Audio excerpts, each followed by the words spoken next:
बिस्मिल्लाहिर्रहमानिर्रहीम। अस्सलाम वालेकुम एवरीवन। कैसे हैं आप सब लोग? उम्मीद करती हूँ सब खैरियत से होंगे, ठीक ठाक होंगे, खुशबाश होंगे अपने घरों में।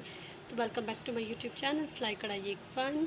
तो आज की जो ये वीडियो है आप देख सकते हैं कि बेबी गर्ल का फ्रॉक है, बहुत ही खूबसूरत और मल्टी कलर की एम्ब्रॉयडरी पर बनाया गया है और बहुत ही खूबसूरत कलर कॉम्बिनेशन लाइट है तो उस पर डार्क कलर्स की एम्ब्रॉयडरी की गई है। तो it looks so nice and beautiful.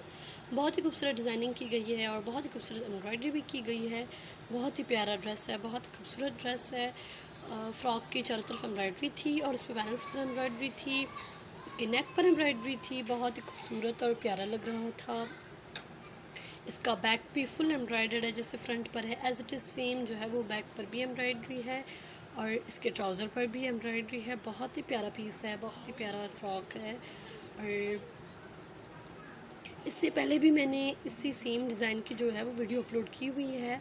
Same dress की ये दूसरा ड्रेस है, लेकिन इस जैसा ही सेम है, उससे पहले मैंने अपलोड किया हुआ है और ये जो है वो दूसरा है। बहुत ही खूबसूरत डिज़ाइन है। ये देखिए बैक पर भी एम्ब्रॉयडरी की गई है। आप छोटे बच्चों का बनवाएं या बड़ी बच्ची का बनवाएं, किसी भी साइज़ का जो है वो आप बनवा सकते हैं, बहुत ही खूबसूरत लगेगा। बहुत ही प्यारा डिज़ाइन है। दिस इज़ द गरारे पर भी जो है वो एम्ब्रॉयडरी की गई है। बहुत ही खूबसूरत डिज़ाइन है, पहना हुआ भी बहुत ही प्यारा लगता है। आप वीडियो एंड तक ज़रूर देखिएगा, इंशाल्लाह आपको मेरी आज की वीडियो बहुत पसंद आएगी। और अगर आप हमारे चैनल पर न्यू हैं तो प्लीज़ हमारे चैनल सब्सक्राइब कर दें एंड बेल आइकन को दबा दें ताकि मेरी आने वाली जो नई वीडियोज़ उनका नोटिफिकेशन आपको मिल जाए।